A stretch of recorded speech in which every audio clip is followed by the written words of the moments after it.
I'm Taihu, and this is the food review for the salty travel bugs. I will get into the foods, drinks, desserts, and fruits of wherever we go.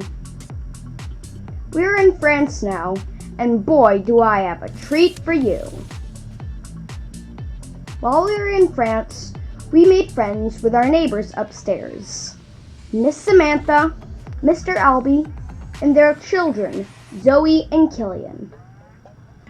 Mr. Albie is a French chef, and he is in the process of opening up his own restaurant in Biarritz.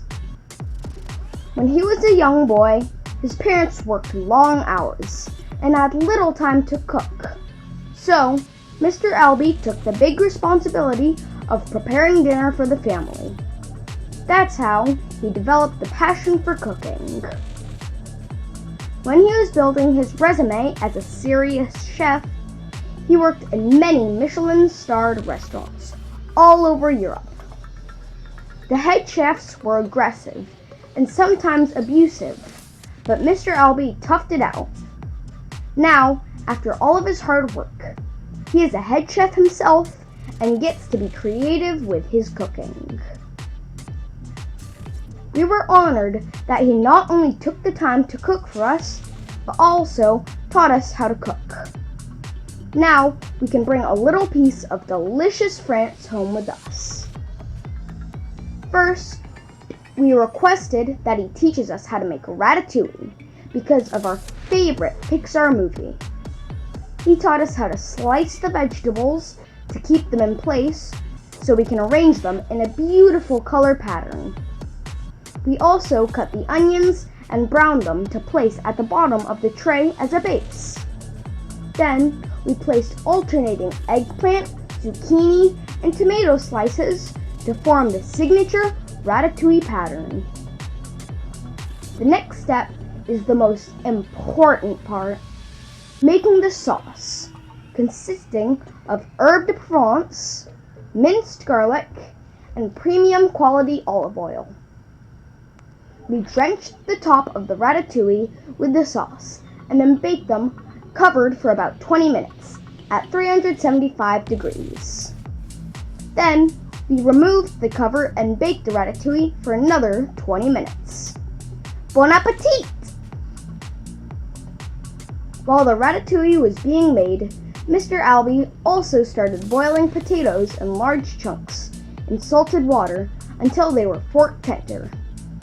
Then, for the key step, he didn't mash, but he pushed them through the sieve, so they have the right consistency. Then, he heated it up again in a large pan, adding lots of butter until you can taste the creaminess and buttery flavor. It was the best mashed potatoes I have ever had, so I helped myself to 3 servings. And later that night, I said, I don't feel so good. No wonder. Finally, we are making the main dish, duck breast. The meat was thick, about 2 inches, and the color is a uniform deep rose without any marbling.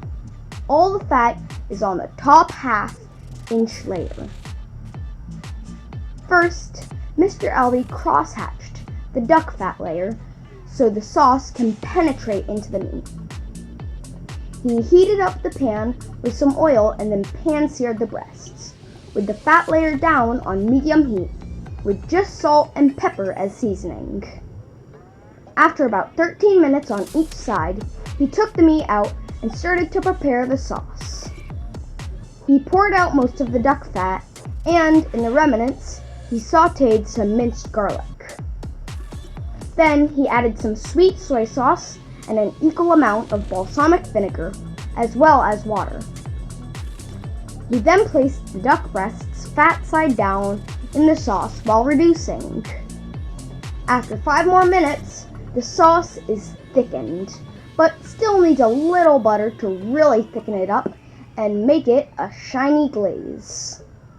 This is Zoe's favorite dish, and I must agree, she has great taste. If you want to learn from Mr. Albie, then you should check out Miss Samantha's YouTube channel called Dream Fam. They have a series called Cooking with Albie. French cooking, of course, is so much more than what I can cover in this food review, such as their crunchy baguette. How do you tell a good bread is without tasting it? Not the smell, not the look, but the sound, the crust, the sound.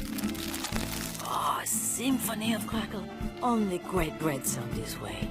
Pâtés, street crepes, croque de monsieur, but this meal is personal to us, and that's why we consider it the best of France. As I like to say, food brings people together, especially in this case, and keeps lives going.